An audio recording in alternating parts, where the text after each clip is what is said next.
Senhoras e senhores, bom dia. Com muita alegria, damos início ao quarto módulo do curso de Introdução ao Desarmamento Humanitário com os temas de hoje, Comércio de Armas e Armas Nucleares. Esse evento está sendo realizado através da Desarme, Ação Brasileira pelo Desarmamento Humanitário, Organização da Sociedade Civil, sem fins lucrativos, apartidária e sediado em Foz do Iguaçu, em articulação com a UNILA. A missão da Desarme é trabalhar em prol do desarmamento humanitário, contribuindo para a construção de sociedades pautadas pelos valores da cultura de paz e do respeito aos direitos humanos. Primeiramente, agradecemos a presença de todos, em especial dos nossos palestrantes do dia. Hoje, iniciaremos o módulo 4 com a apresentação Violência Policial, por Natália Polatti. Após, passaremos para a palestra Como as Armas Vão para o Crime, de Bruno Langiani. Em sequência, Rafael Seidel realizará a apresentação Armas Nucleares, Impactos Humanitários e Tratados. Finalizando o nosso quarto dia de curso, convidamos João Paulo Charlot para palestrar sobre armas nucleares e a política brasileira. Para darmos início, convidamos Natália Polatti. Natália é diretora de projetos do Instituto Sou da Paz, onde trabalha desde 2013 desenvolvendo pesquisas, novas propostas de políticas públicas, projetos conjuntos com o setor público e advocacy. Seus principais temas de atuação são o controle de armas de fogo e munições, incluindo suas origens e impactos, e a atividade policial, incluindo investigação e uso da força. Natália é mestre em Relações Internacionais pela Universidade de São Paulo, foi citada 2 vezes na publicação Fuerzas de Cambio da UNIREC, é listada como especialista no Fórum on Arms Trade e participa de diversos fóruns internacionais. Com a palavra, Natália. Oi, pessoal, bom dia. É um prazer estar aqui com vocês. Muito obrigada pelo convite. É sempre uma alegria poder ter esses momentos de conversa direta com a universidade, com cada um de vocês. Me pediram para fazer uma breve autodescrição, então eu vou fazer. Eu sou, enfim, uma mulher de 37 anos, tenho cabelo escuro, comprido, olho escuro, estou usando uma blusa de frio creme. E, enfim, não vou usar uma apresentação, mas na ideia da gente poder ter um diálogo aqui mais fluido, mas vou compartilhar em alguns momentos algumas telas de relatórios ou de referências de dados que são interessantes de compartilhar com vocês, e depois também fico com o compromisso de mandar todos esses links para quem quiser acessar e ter mais detalhes sobre esses materiais. Pensei de fazer uma apresentação seguindo um roteiro de comentar com vocês, primeiro, quais são as regras sobre o uso da força de forma geral, né, no nosso país. Depois a gente olhar um pouco para os dados e para o perfil da população que é mais vitimada pelo uso da força pela polícia. E depois a gente falar um pouco sobre mecanismos de controle, tanto internos dentro das polícias, quanto externos, né? O que a gente pode fazer como sociedade, como academia, etc., diante da violência policial. Fiquem à vontade para trazer questões, enfim, eu sei que a gente tem um tempo no final, mas se quiserem já ir, enfim, levantando para a gente ter um diálogo também mais fluido, tá bem? Vou começar, então, falando sobre essas regras, né, de uso da força pela polícia. Acho que aqui vale a gente fazer uma pausa e até voltar um pouco na história, né? A gente, enfim, tende a olhar para as forças policiais e para esse uso da força de uma maneira mais naturalizada, né? Uma coisa que sempre teve aí presente na nossa vida.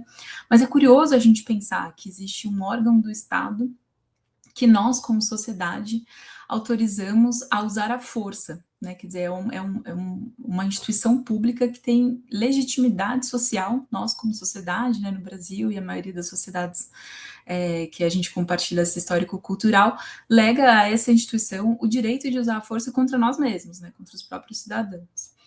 Então, essa legitimidade, ela vem da sociedade, do entendimento de que isso é parte das funções básicas do Estado, né, de exercer esse monopólio da força e de conseguir exercer, enfim, garantir, né, segurança pública. Isso passa pelo uso da força.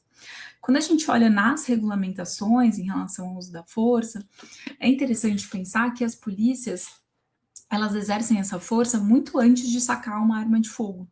Então, quando a gente olha para as teorias que tratam desse assunto, é entendido que o uso da força pela polícia começa na própria presença do policial. Então, existem várias gradações, né, entre a presença do policial até a gente pensar numa situação mais limite de uso de uma arma de fogo. O que eu quero dizer com esse uso da força e a presença?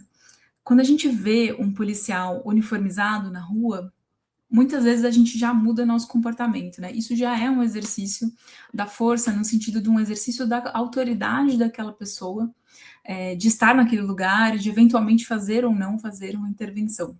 Além da presença, a gente vai graduando, né? A presença uniformizada, mesmo os diferentes uniformes, muitas vezes provocam diferentes reações, né? Uma coisa a gente vê um policial de manga curta, carregando poucos equipamentos, andando na rua, outra coisa a gente vê aquele policial do choque, todo paramentado, parecendo assim um pouco Robocop, sabe? Isso já gera outra reação na população, então mesmo o tipo de uniforme, o tipo de paramentação que ele está utilizando, já traz um grau diferente de uso da força. Depois da própria presença e da paramentação do policial, a gente também tem a vocalização. Então, o policial sendo capaz de dar ordens, né, e de demandar informações, nessa comunicação com a população, ele também está usando a força. Então, ele pode fazer perguntas, ele pode dar ordens, pedir para você parar, pedir para fazer uma revista, etc. Fazer a revista, enfim, tudo isso são graus de uso de força. E aí, depois dessa vocalização, enfim, troca de ordens ou de orientações com a população, tem o uso da força em si, o uso da força física, depois o uso de armas menos letais, como os sprays de pimenta, os tasers, enfim, esse tipo de armamento. E, por último, o uso da força letal, que no Brasil a gente costuma reduzir, né, enfim, ao uso da arma de fogo. Então, a gente tem toda essa gradação e tudo isso é entendido como uso da força pela polícia. E tudo isso são escolhas, né? Então, quando a gente vê um policial paramentado de um jeito ou de outro, claro que existe uma decisão tática, né? Então, se ele está indo fazer um controle de multidão ou se ele está indo atender uma ocorrência que tem alguém armado, obviamente existem decisões táticas, mas existem também decisões de que grau de uso da força eu vou mostrar nesse momento. Em relação à legislação, a gente tem no Brasil algumas leis, portarias, decretos, depois eu posso compartilhar os links para uma leitura integral, mas que orientam esse uso da força pela proporcionalidade, necessidade, razoabilidade, não discriminação. Então, tem uma série de princípios que as polícias como um todo têm que seguir. No geral, a gente fala muito da necessidade e da proporcionalidade. Quer dizer, o uso da força pela polícia só é autorizado na medida em que ela for necessária. Então, a polícia não pode fazer um uso discricionário, não, um uso aleatório dessa força, e proporcional. O que isso quer dizer, né? Então, por exemplo, se a polícia está na rua e vem uma pessoa qualquer sendo agressiva verbalmente com o policial, xingando, ofendendo, etc., o policial não pode usar força. Ele tem que verbalizar com aquela pessoa, argumentar, enfim, direcionar, tentar desescalonar a situação. Essa é sempre a orientação para o policial. Ele não escalona o uso da força, ele tenta reduzir o uso da força. Se a pessoa vem tentar agredir fisicamente o policial, naturalmente ele pode conter essa pessoa, pode algemar essa pessoa, pode, enfim, tomar uma linha de ações. Se essa pessoa vem armada com uma faca em direção ao policial, ele vai reagir de forma proporcional. Então, talvez se ele tiver uma arma menos letal à disposição, por exemplo, um uso de taser, ou, enfim, de algum outro tipo de armamento menos letal, isso pode ser justificado nessa situação. E se há uma pessoa armada contra o policial, né, disparando contra ele, que ele deu uma voz de, por favor, né, mãos acima, etc., largue essa arma, etc., e a pessoa não larga, né, ele tem direito de usar a força letal. Então, isso que a gente fala da proporcionalidade e da necessidade, né? A ideia é que o policial, ele não escalone, que ele sempre tente usar o mesmo nível que a pessoa está usando em relação a ele e tente desescalonar.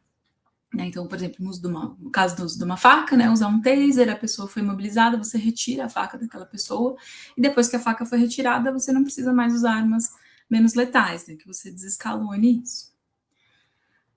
Quando a gente fala dessas portarias, elas também trazem algumas proibições que a gente vê sendo, enfim, adotadas, né, respeitadas de formas diferentes. Algumas vezes são bem cumpridas, algumas vezes elas não são bem cumpridas, apesar de serem proibições expressas. Então, por exemplo, existe regulamentação nacional proibindo expressamente disparar contra pessoas que furem bloqueios policiais, furem blitz. Muito comum essas histórias, né? Tinha uma blitz ali, um bloqueio policial, o carro furou, os policiais foram atrás, dispararam contra o carro, alguém foi atingido. Não pode. Isso tem uma regra nacional que impede tanto pessoas que, né, não atendam ordem de parada, quanto carros, né, pessoas em veículos que não atendam ordem de parada, que ainda assim isso acaba acontecendo. Então, para dizer que existe, claro, né, uma diferença grande entre o que está na norma e o que é praticado, e inclusive o que é percebido pela sociedade como legítimo ou não. Então, a gente tem essas portarias e regulamentações nacionais, mas pela forma como a nossa organização federativa trata do tema de segurança pública, a gente tem que os estados, né, então os governos estaduais são os principais responsáveis pela gestão das polícias, e que acaba levando com que eles sejam responsáveis pela gestão aí de 80%, 90% das ocorrências, porque tem muita pouca coisa que é de responsabilidade da Polícia Federal, dos órgãos federais, né? Então, o nosso dia a dia é gerido pelas polícias estaduais, que têm ainda um grau de liberdade bastante grande em relação ao governo federal. Então, existem muitas diferenças de procedimentos e de treinamento em relação às polícias dos estados. Tem polícia, por exemplo, que tem um treinamento de tiro de meses, e tem polícia que tem treinamentos de tiro de dias. Então, é sempre interessante também observar essas diferenças estaduais. A gente tem também algumas referências internacionais nesse tema, né? Existem documentos das Nações Unidas desde os anos 90, falando sobre o uso da força para atividade policial. Existem documentos também do Comitê Internacional da Cruz Vermelha, falando sobre o uso da força em contextos de aplicação da lei no nível doméstico. Então, essas também são referências interessantes para a gente buscar quando a gente fala de uso da força pelas polícias. Acho que em relação a essa parte das regras, né, acho que era um pouco isso desse panorama geral, e talvez falar um pouquinho do uso das armas menos letais possa ser interessante, porque apesar, a gente, enfim, até adota essa nomenclatura, no começo, quando elas começaram a ser disponibilizadas pelas polícias, usava-se até o termo armas não letais, né, e aí, infelizmente, a gente começou a ter vários casos ou de lesão grave, ou de morte mesmo de pessoas após o uso inadequado desse tipo de armamento. Então, o que a gente está falando aqui? São aquelas, por exemplo, bombas de efeito moral, bombas que deixam as pessoas atordoadas, né? Então, bomba de luz, de som, de fumaça. São os tasers, que são aqueles choques elétricos, é o espargidor de pimenta, que é o spray de pimenta, o próprio cacetete, né, que é um dos recursos mais antigos que existem. E aí a gente começou a ver alguns usos inadequados, né? Então, por exemplo, o taser, ele precisa ser usado a partir de uma certa distância, ele tem um certo risco, por exemplo, para idosos ou para pessoas cardíacas. O aspergidor de pimenta também, ele pode sufocar. O uso de bombas de efeito moral e etc. pode gerar lesões graves, fraturas, etc. As balas de borracha, né, os elastômeros também podem cegar pessoas, podem causar traumas. A gente teve um caso terrível da Polícia Rodoviária Federal, alguns anos atrás, do uso de bombas de gás dentro de uma viatura, que levou ao sufocamento de pessoas. Então, quando a gente fala do uso dessas armas menos letais, é importante a gente pensar nos protocolos de uso, nos protocolos de treinamento, porque se elas forem usadas de maneira inadequada, elas também podem levar à letalidade.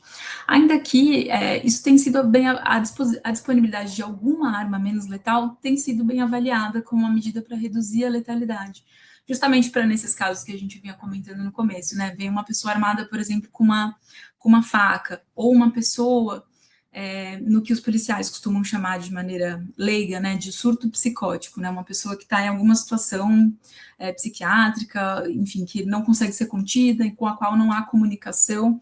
Antigamente não existia muito protocolo, enfim, só tinha força física e arma de fogo. Então é interessante que existam, enfim, um rol de possibilidades entre a força física e a arma de fogo. Então, isso falando sobre essa presença das armas menos letais também. E aí, falando um pouco sobre dados nacionais e o perfil da população mais vitimizada, né? A população que mais sofre as mortes decorrentes de intervenção policial.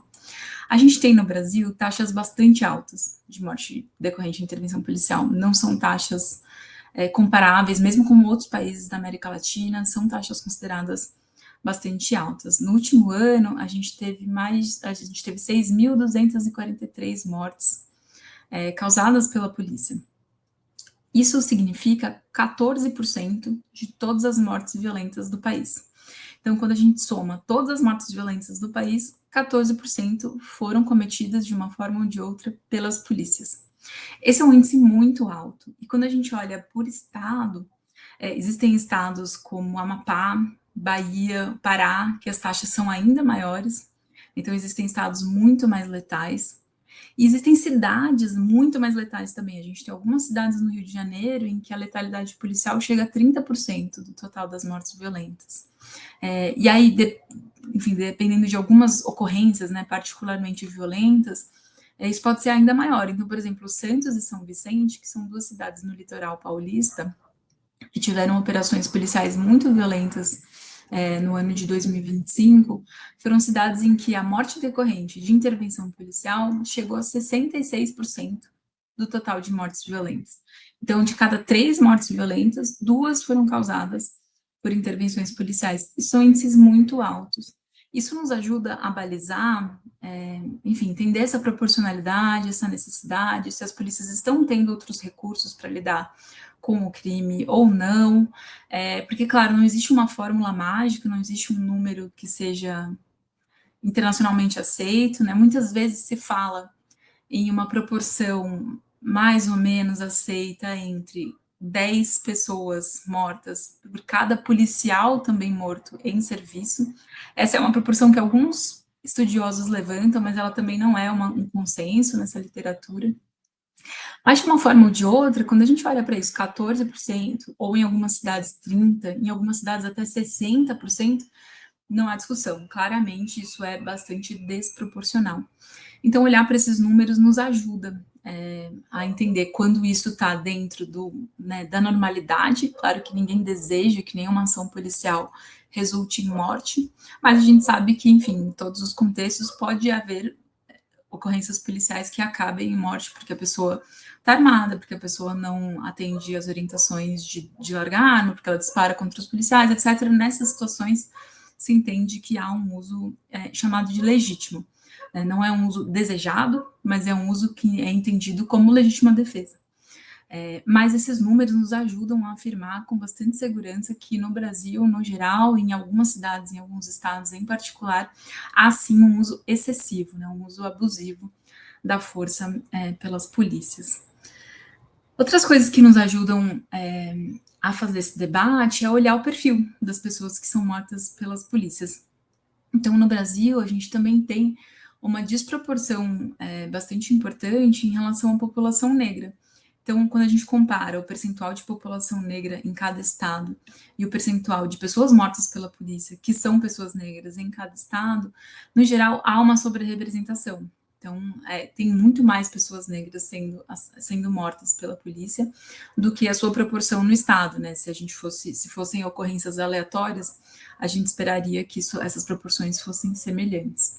Então, há também toda uma discussão, tanto sobre a maior vulnerabilidade dessas populações em termos socioeconômicos, históricos, né, por consequência de todo o racismo estrutural que formou o nosso país, mas também existem discussões sobre a importância das polícias terem protocolos ativos para identificarem, reagirem e evitarem, né, conscientemente, lutarem contra os vieses raciais que a gente tem construído, enfim, no nosso subconsciente, por causa da nossa formação como brasileiros ou como latino-americanos, né? Isso é algo muito compartilhado em toda a nossa região. O grau de detalhamento das informações sobre violência policial também varia bastante no país. A gente tem alguns estados que publicam dados bastante desagregados e detalhados, a gente tem estados que publicam informações de muito pior qualidade. A gente tem um caso bastante distante, por exemplo, do estado de Goiás, que ainda é muito resistente em publicar informações mais completas sobre as suas ocorrências de morte decorrente de intervenção policial. A gente tem, por exemplo, no estado de São Paulo, o Instituto da Paz faz um acompanhamento periódico das ocorrências de morte decorrente de intervenção policial, usando dados tanto da Corregedoria, que é um órgão interno de controle da própria polícia, do qual a gente vai falar, quanto dados do Ministério Público, dados da própria Secretaria, e somando todas essas fontes, a gente consegue ter uma visualização mais detalhada, incluindo isso, o perfil da vítima, a idade da vítima, gênero da vítima, etc. Em alguns estados isso não é tão facilitado, né? E aí, olhando para esses dados do estado de São Paulo, além dessa questão da sobre-representação da população negra, a gente também, em alguns momentos, conseguiu pautar, junto à imprensa, enfim, a debates né, nesse meio todo de segurança pública, debate sobre a também grande proporção de adolescentes e de pessoas muito jovens entre as mortes decorrentes de intervenção policial. Então, quando a gente olha para o perfil geral de quem é vitimado no Brasil por homicídios, né, pela violência letal, a gente sabe que são pessoas jovens, né, em especial entre 19 e 29 anos, mas quando a gente olha o perfil de quem é morto pelas polícias nesse tipo de ocorrência, essa idade cai bastante. Então, essa letalidade, ela começa a se apresentar já na adolescência, assim, 14, 15, 16 anos. Então, essa idade média, ela cai, são pessoas ainda mais jovens. A gente teve alguns dados do estado de São Paulo, especialmente preocupantes, de um aumento concentrado entre adolescentes, que quando foi divulgado gerou inclusive uma série de ações de organizações em defesa dos direitos dos adolescentes, em defesa dos direitos da população negra, etc. Eu estou comentando isso porque muitas vezes o olhar para os dados também nos ajuda a mobilizar uma série de outras ações, né? E em relação a gênero, quase a totalidade das pessoas são homens, né? Há muito poucas mulheres mortas em decorrência de intervenção policial. Outra informação importante quando a gente olha para as ocorrências de violência, de morte decorrente de intervenção policial, é a separação entre as mortes que acontecem em serviço, então quando o policial está no seu turno de trabalho, está, enfim, trabalhando, uniformizado, etc. E as mortes que acontecem na folga. Isso às vezes parece um pouco contraintuitivo, né? Porque, enfim, a gente vai manter esse track, né, do que o policial está fazendo também na sua folga. Mas existe uma cultura aí, enfim, até normativas em diversos âmbitos, que falam dos policiais e da obrigação dos policiais atuarem como policiais, né, reagirem a possíveis tentativas de crime, inclusive nas suas folgas. Eles têm um pouco essa mentalidade do policial, é policial 24 horas. Então, que não há essa distinção tão clara, né, entre o policial que está em serviço, o policial que está em folga, está completamente desobrigado de participar de alguma ocorrência e etc. Para além disso, existe uma realidade muito presente, que é a dos policiais que fazem bicos, né? Os policiais que têm seu trabalho formal e que nas suas folgas vão fazer um bico como segurança de um mercado, de uma farmácia, de alguma pessoa particular, etc. Então, existe muito também essa reação a crime dos policiais que estão fazendo algum tipo de bico.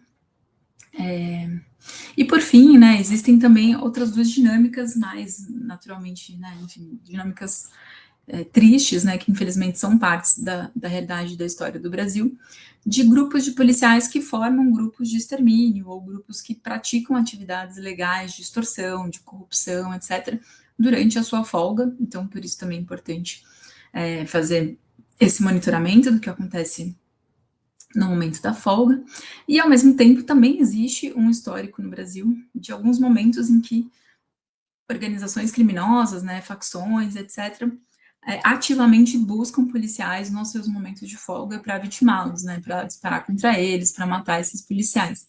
Então, essas dinâmicas do que acontece na folga também são bastante importantes para a gente entender toda essa dinâmica da atividade policial no Brasil. Então, quando a gente vê, por exemplo, algum estado ou alguma cidade em que as mortes na folga estão subindo muito, esse é um dado importante, e aí são reações diferentes, né? Isso demanda respostas diferentes do que se a gente vê que as mortes em serviço estão aumentando bastante, né? Então, existem esses dois aspectos e essa importância de coletar sempre os dois dados.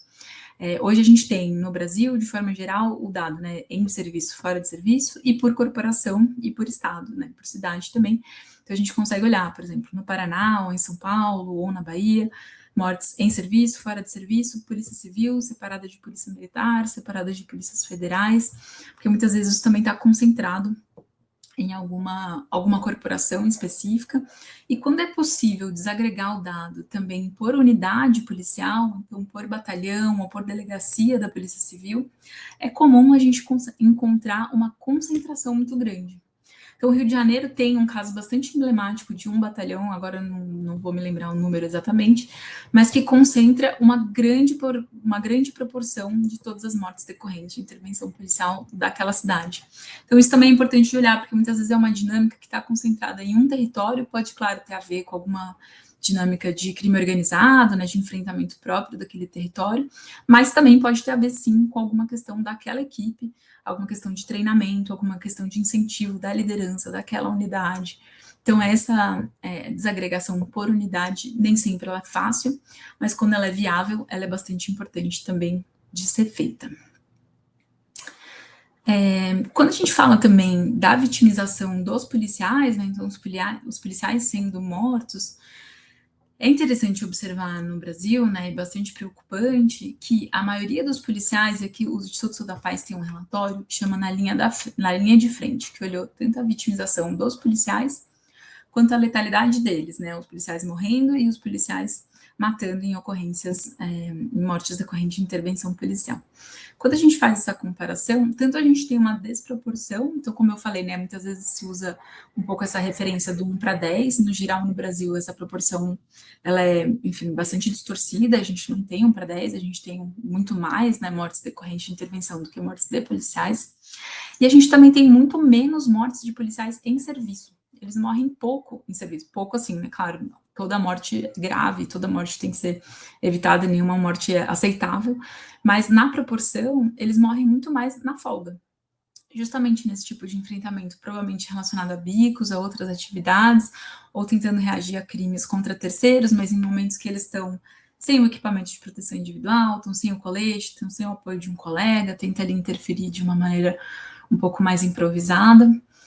E também a gente tem uma mortalidade muito grande de policiais no Brasil por suicídio, que é um tema bastante sensível, né, bastante delicado, mas que também nos indica o quanto esses profissionais estão adoecidos, né? A gente sabe que é uma profissão naturalmente muito exposta à pressão, ao estresse, às situações, né, enfim, eles vivenciam, né, e veem e testemunham as situações mais difíceis da nossa sociedade, então, né, são cenas de crime, uma cena de homicídio, são os corpos, cenas de violência familiar, violência contra a criança, eles estão em contato constante, né, com situações muito difíceis de serem vivenciadas, estão expostos ao medo muito constante de serem vitimados também, muitas vezes participam de ocorrências traumáticas, então você participar de uma ocorrência em que houve troca de tiro, ainda que você não tenha sido atingido, isso é uma ocorrência traumática, ou veio um colega falecer, alguma coisa do tipo.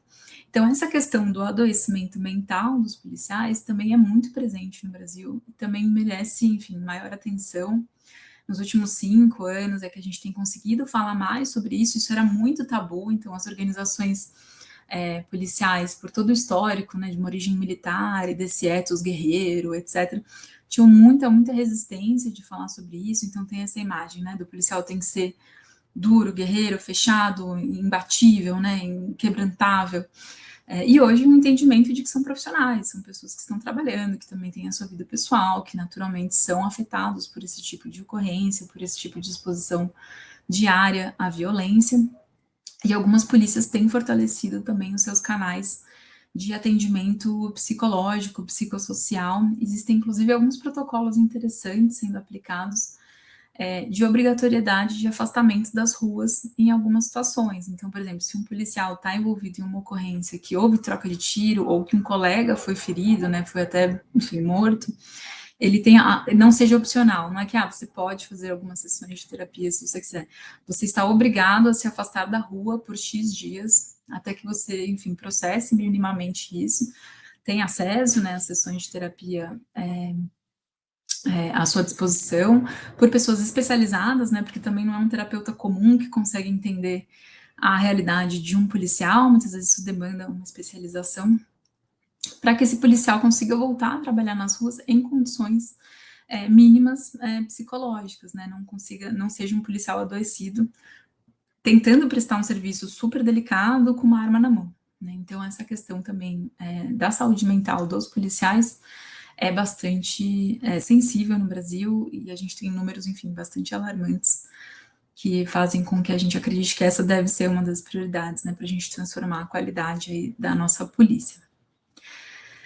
Algumas outras coisas são interessantes de comentar nessa parte de análise de dados, etc., que para além das regulamentações, nacionais, e aí depois as regulamentações estaduais, e essa questão das unidades, né, da realidade de cada território, né, são quase círculos concêntricos que vão determinando, né, se uma polícia vai agir de uma forma ou de outra forma. A literatura também entende que existe um grande impacto das lideranças no comportamento desses policiais. Então, que mesmo em condições que parecem permanecer semelhantes, então, por exemplo, a gente olhando uma cidade que não mudou muito os índices criminais, não mudou muito a situação socioeconômica, não mudamos legislação, não mudamos equipamentos disponíveis, se a gente tem uma troca de liderança que incentiva no seu discurso uma atuação de enfrentamento, então, por exemplo, um comandante que deixa de dizer, olha, os policiais têm que se proteger, têm que atuar dentro da lei, etc., por um comandante que tem um discurso do enfrentamento, que diz, olha, o enfrentamento é uma opção do criminoso, entre aspas, né? Ou o policial tem que ir para cima mesmo, o policial não pode deixar passar nenhuma ocorrência, ele tem que atuar sempre que ele for chamado com a maior contundência possível, a justiça não funciona, então a polícia tem que resolver por si própria. Esse discurso, né, e claro, isso cascateando, né, das lideranças até o nível individual, ele tem impacto na atuação policial. Então, a gente tem alguns estudos que mostram que é isso, em situações semelhantes, quando a gente tem uma mudança de liderança que traz um discurso diferente, a tropa, né, eu digo mais da tropa porque a gente pensa mais na polícia militar, mas isso se aplica a todas as polícias, tendem a reagir de formas diferentes.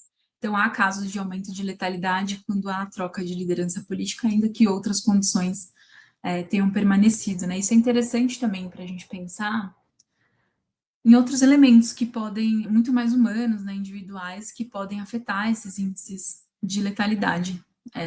Há muita literatura também que fala nessas questões de administração pública e de formação de policiais, da importância da seleção do perfil desses policiais, né? Antigamente, tinha-se também uma mentalidade dessa priorização, claro que a seleção hoje em dia ela tem editais, né? Antigamente era muito mais desorganizado, mas hoje tem editais, tem provas, tem critérios objetivos, mas existe também uma procura por perfis psicológicos, até para você alocar ainda dentro dos policiais que foram selecionados via edital, quais vão ser alocados numa atividade mais tática, mais de rua, mais interna, mais de inteligência, né? Existe essa análise de perfil. E antigamente existia uma priorização desses policiais que tinham esse ímpeto, né? Enfim, tinham esse movimento mais natural para ação, para, enfim, para um enfrentamento, ou que eram mais destemidos, que eram, enfim, mais sem filtros, né? Ou muito, muito encantados com a atividade policial, né? Muito aderentes a todo esse militarismo, todo esse ethos, né? Do guerreiro, da corporação. E hoje existem alguns movimentos de pessoas que buscam, inclusive em recrutamento militar também de forças armadas, pessoas que tenham menos esse perfil, assim, pessoas que consigam ser mais ponderadas, pessoas que consigam ser mais cumpridoras das regras, que consigam dialogar mais. Então, mesmo nessa questão do perfil individual das pessoas e de como elas são geridas, né, como elas são recompensadas, isso também pode impactar nesse grau de letalidade das polícias. Em relação a compensações, um outro mecanismo interessante que influencia, né, nessas mortes decorrentes de intervenção policial são os programas de gestão. Então, a gente tem nas polícias programas de gestão para resultados.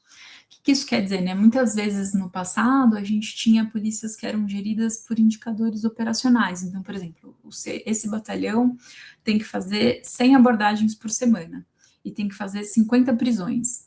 Isso são indicadores operacionais. Isso leva o policial a algumas ações, mas não fala muito da qualidade, né? Então, assim, abordagem, mas será que tem mesmo uma suspeita? Será que tem uma ocorrência que demanda abordagem? Ou especialmente a questão das prisões, né? Muito tempo no Brasil, as polícias acompanhavam produtividade por prisão, e aí a gente tem um monte de prisões pouco qualificadas, de pessoas que talvez não deveriam estar presas, porque o policial tinha ali que estava no fim do mês, ele tinha que bater a sua meta.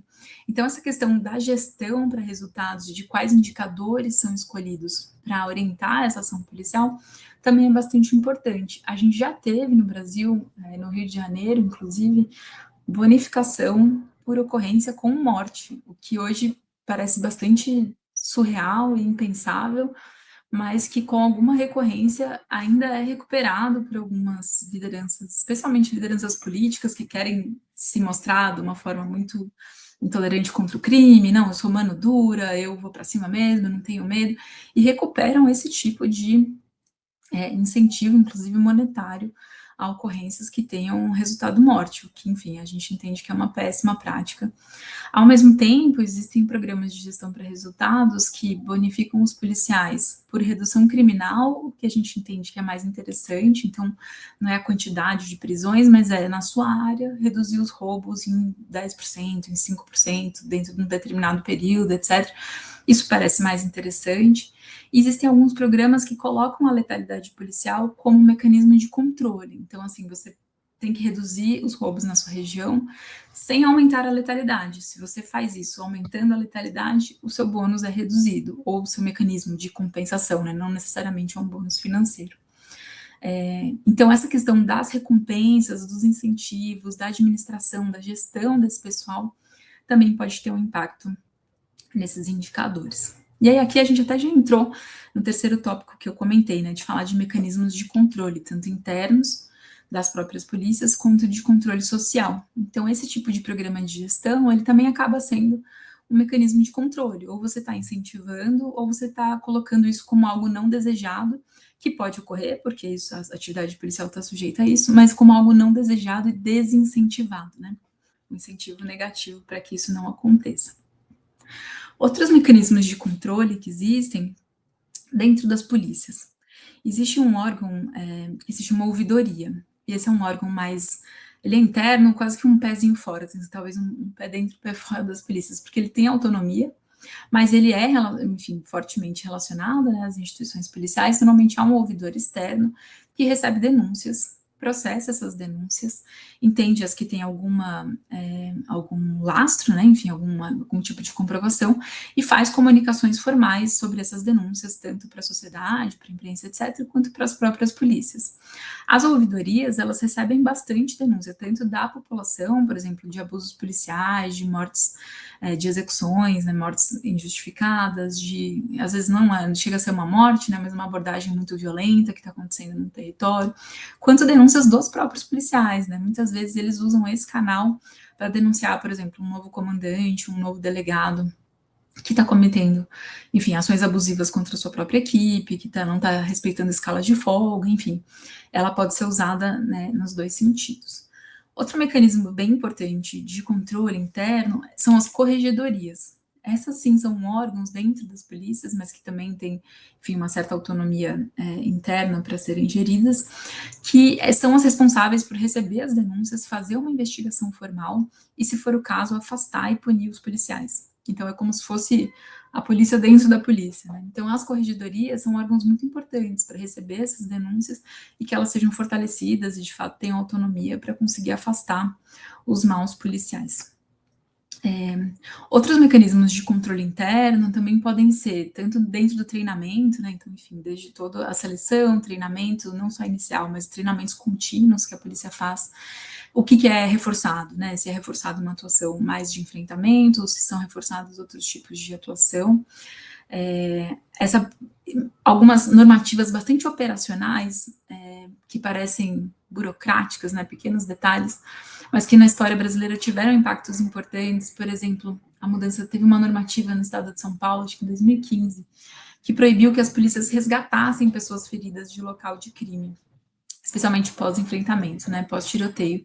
Isso fez com que reduzisse muito a letalidade, porque existia uma dinâmica que era o policial entrava num confronto, né, numa troca de tiros, a pessoa, o suspeito, né, estava ali ferido, eles colocavam no carro, levavam para um hospital, e muitas vezes a pessoa chegava morta ao hospital, seja porque o policial fez um trajeto longo, ou porque ele fez, enfim, algum ato ali dentro da viatura nesse trajeto, e se não, no mínimo, ele descaracterizou toda a cena de crime, então ele impediu qualquer investigação, porque ele tirou, enfim, descaracterizou, né, todas as perícias que poderiam ser feitas.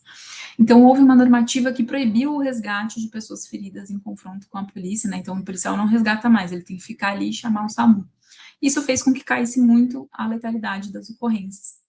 Então, só trazendo um exemplo, porque às vezes pequenas normativas internas, que parecem questões burocráticas, podem ter um impacto importante também nessa redução da letalidade. E aí que a gente tem também um grande caso no Brasil, que foi o uso das câmeras corporais. O caso mais estudado e com maior controle nas avaliações foi o caso da Polícia de São Paulo, que fez esse uso, né, entre 2021 e 2022, assim, com maior intensidade e maior protocolos. E isso na literatura internacional está sendo tratado como um grande caso de sucesso. A gente teve uma redução de 50% na letalidade nos batalhões que passaram a usar câmeras.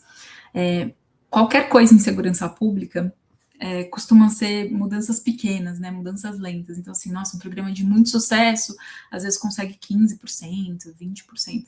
Conseguir 50% num período muito pequeno de tempo é um caso de sucesso muito, muito grande.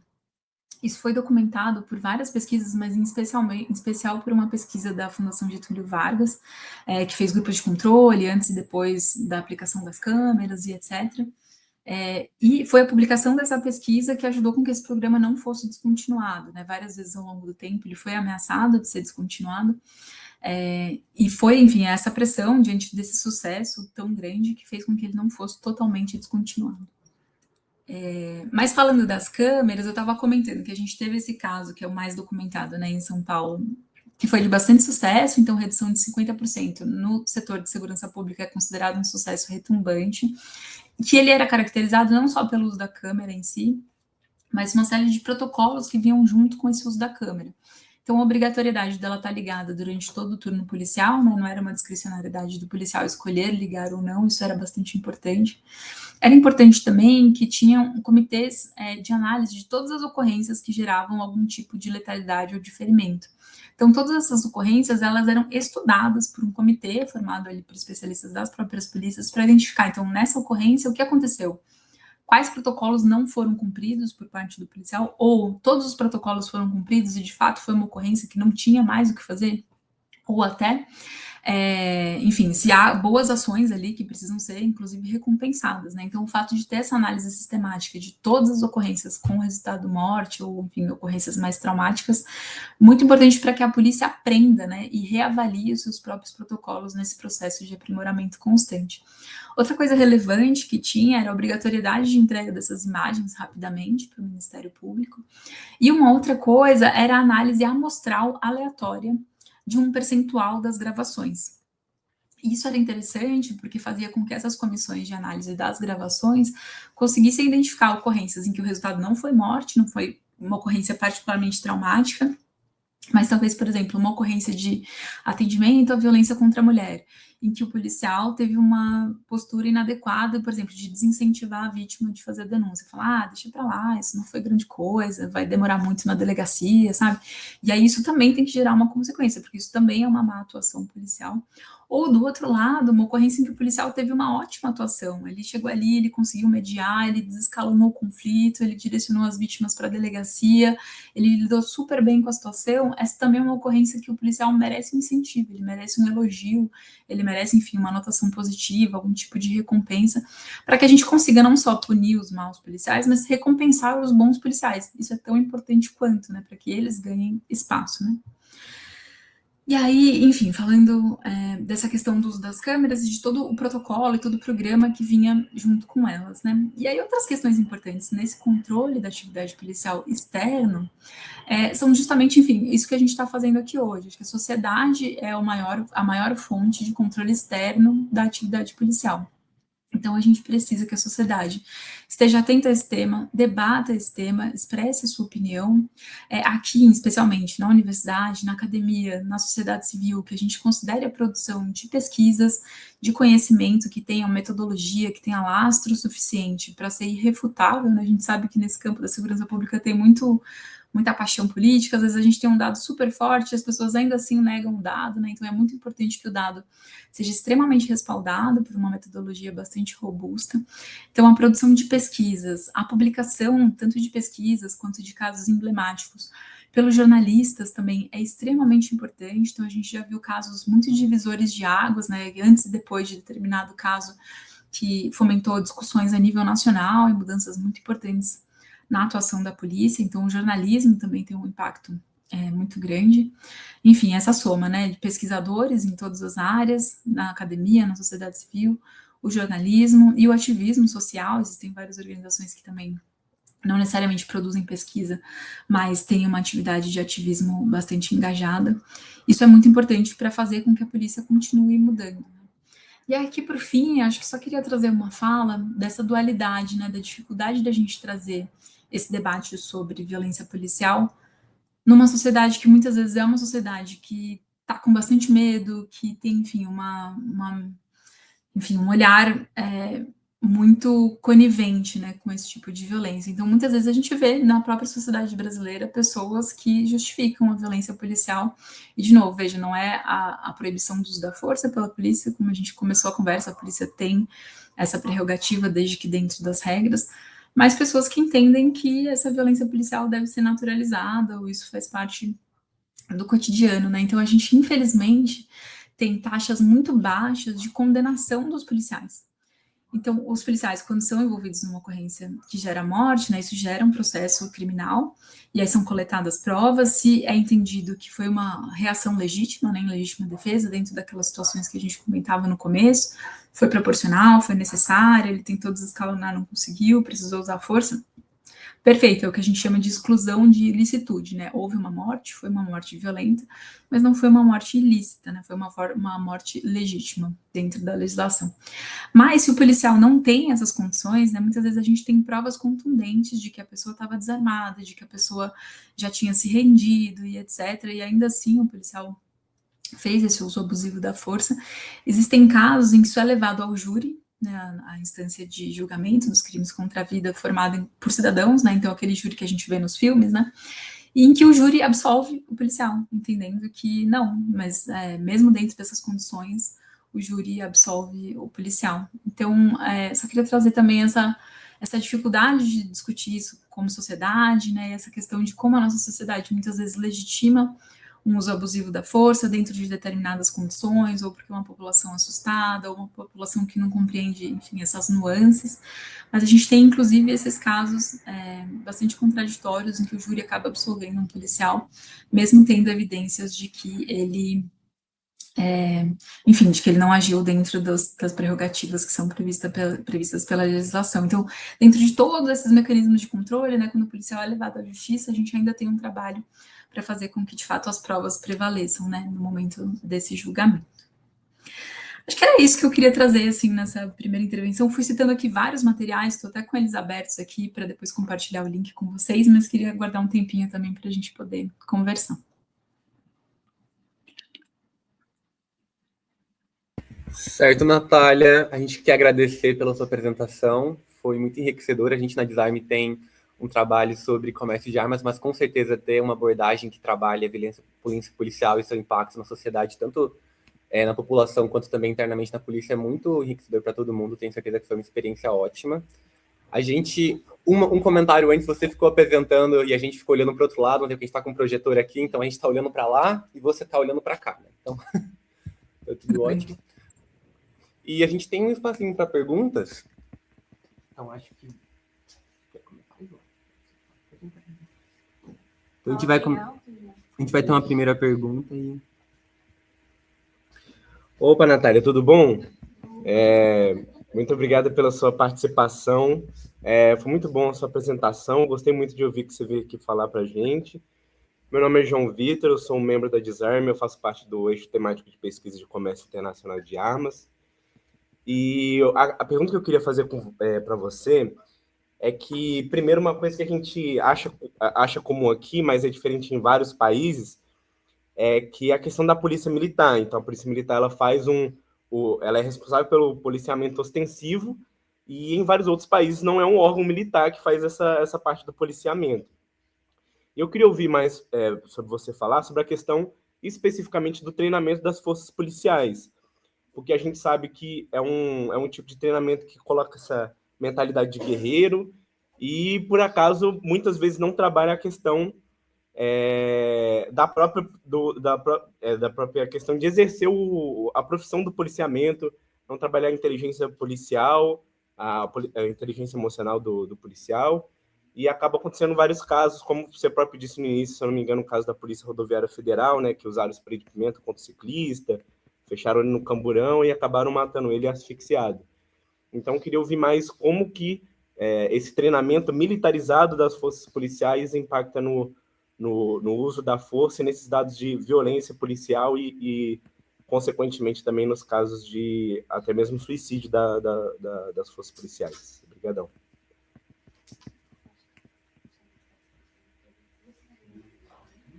Mais alguém tem alguma questão?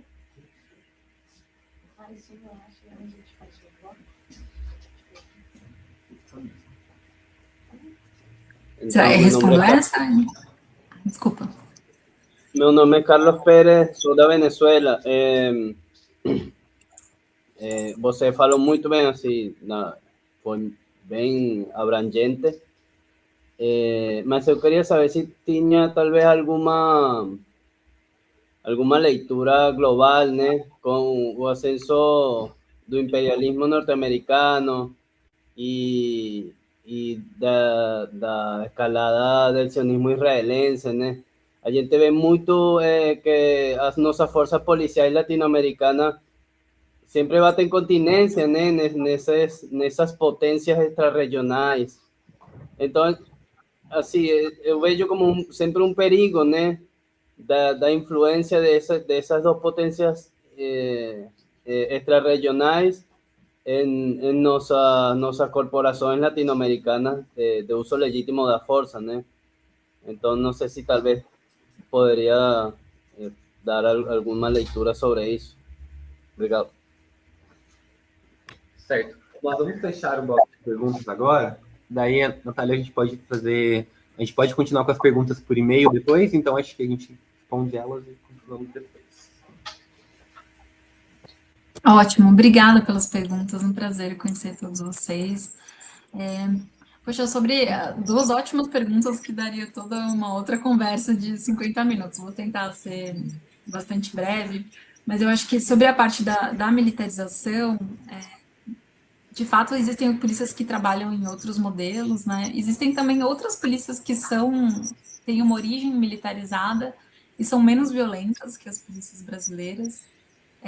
E aí eu acho que a gente tem alguns processos, né, acontecendo ao mesmo tempo. Primeiro, existe essa grande autonomia estadual, então mesmo polícias militares que tenham sido criadas na mesma época, etc., muitas vezes elas são muito diferentes por causa desse grande grau de autonomia, o que eu também acho que é uma questão que, claro, a gente precisa ter algum grau de autonomia porque os estados e as regiões são muito diferentes, mas a gente também poderia ter um pouco mais de padronização em relação ao treinamento, capacitação, a forma de seleção desses policiais, para que o componente de ser uma polícia militar ou não fosse o único, né? E aqui, em particular, nessas polícias militarizadas, em que a questão do comando, da hierarquia, da falta de autonomia do profissional de forma individual, se expressa com muito mais força, né?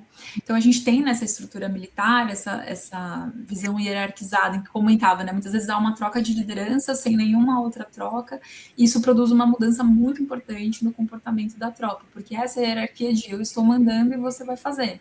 E não existe muito espaço para o contraditório, não existe espaço para discutir essas ordens, e uma mentalidade, inicialmente, né, quando ela foi importada aí das Forças Armadas, uma mentalidade de inimigo, né, muito dual. Então, essas poucas nuances, né? Então, essa fala de o criminoso e o policial, o bandido e o policial.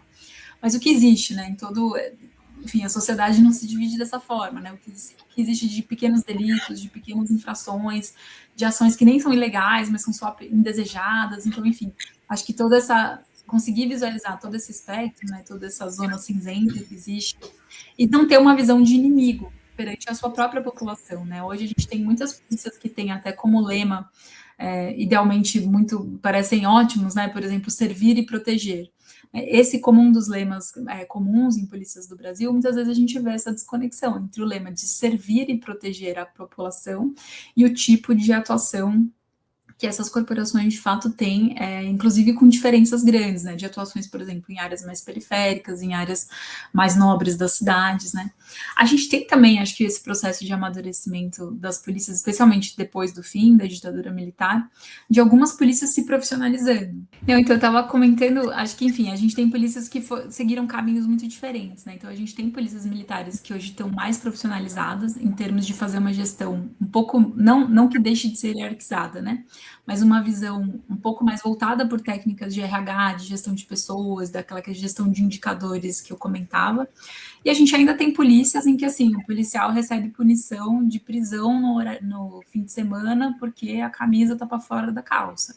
O que é uma mentalidade, enfim, bastante militarista, bastante reducionista do que é importante, né, enfim. Ou lugares em que é isso, o policial, até ele ascender a determinado cargo, ele não tem direito a opinar sobre nada, ele não é escutado, né? Muitas vezes esse policial que está na rua, né, o cabo, o soldado, ele tem muita inteligência, não só ele como pessoa, obviamente, mas digo inteligência em termos de informação do local, né? Então ele vê coisas, ele sabe da dinâmica, ele conhece as pessoas, e muitas vezes não há espaço para que esse conhecimento seja valorizado dentro das equipes, né? Então, acho que tem a questão de ser militar, mas existem graus diferentes de espraiar essa militarização para dentro das polícias. Acho que quando a gente fala, por exemplo, de desmilitarizar ou de refundar as polícias no Brasil, a gente tem que sempre... Enfim, acho que nada está escrito em pedra e vai saber onde o Brasil vai estar daqui a alguns anos, mas existe sempre um risco que tem que ser considerado de quando a gente desmobiliza uma força como essa, aonde as pessoas vão aplicar essas habilidades que elas geriram, elas gestaram essa habilidade por tantos anos, né? O que são essas pessoas? São pessoas que sabem fazer uso da força e policiar e etc. Então, há muitas histórias de forças policiais que foram desmontadas e isso acabou gerando muita criminalidade, muitos grupos de extermínio, ou milícias, paramilitares, porque é o que essas pessoas sabem fazer. Então, acho que pensar em qualquer processo de transição pode ser pensado, né? A gente, enfim, temos aí muitas décadas de trabalho, mas sempre com esse cuidado de o que fazer com essas pessoas ou de como fazer essa transição sem gerar esse tipo de externalidade negativa, né?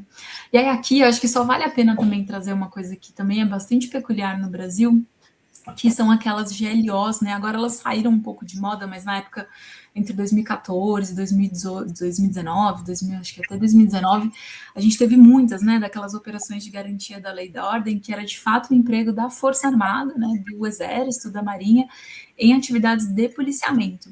Aqui a gente vê o outro extremo, né, como realmente um policiamento feito por uma força militar é muito, enfim, muito pouco qualificado e é totalmente inadequado. Então, ali a gente viu ocorrências muito mais graves, não que não haja ocorrências graves com as polícias militares, não, obviamente não é isso que eu estou dizendo, mas ocorrências em que é isso, um carro furou o bloqueio e ele foi metralhado 80 vezes. Isso é uma mentalidade militar, que é isso, existe a guerra, o meu inimigo passou esse limite, eu vou metralhar esse carro. Então, assim, aqui acho que existe uma discussão muito importante sobre essa aplicação inadequada de forças armadas em atividades de policiamento num extremo, né? Que as polícias podem estar nesse extremo também, e alguns batalhões, algumas unidades em particular apresentam esse comportamento, mas algumas unidades e alguns batalhões, né, conseguem apresentar um comportamento já mais profissionalizado e uma ótica menos militarizada no seu dia a dia, ainda que ainda haja a militarização da hierarquia, do uniforme, etc. Para dizer que é isso, eu acho que há graus diferentes de diluição dessa militarização, sabe? Eu acho que a militarização pura, ela não é benéfica e ela nem deveria ser empregada na segurança pública, com toda certeza, mas acho que há polícias que estão conseguindo se afastar um pouco mais disso, ainda que não sanando, né, esse problema. E acho que processos de transição em que a gente pense em modificar essa militarização precisam ser muito cuidados. Não são impossíveis, acho que é interessante a gente pensar nisso, mas precisam ser processos muito cuidados para a gente não gerar milícias, paramilitares, enfim, a gente pensar o que fazer e como fazer uma transição de carreiras profissionais. E na pergunta do outro colega, também muito oportuna, especialmente essa semana, né? Que a gente... Oi? A gente vai ter que interromper, que a gente acabou extrapolando o nosso tempo, mas a gente adoraria continuar em contato com você por e-mail, então a gente pode continuar depois, mas muito obrigado, foi incrível. Tá bom. A gente pede desculpas pela interrupção. Imagina, eu que agradeço a oportunidade, e aí eu posso mandar algumas referências em relação à pergunta do segundo colega por e-mail e também esses estudos que eu fui mencionando e fico à disposição para a gente seguir trocando. Muito obrigada. Com certeza, por favor. Obrigado e tchau, tchau. Obrigada.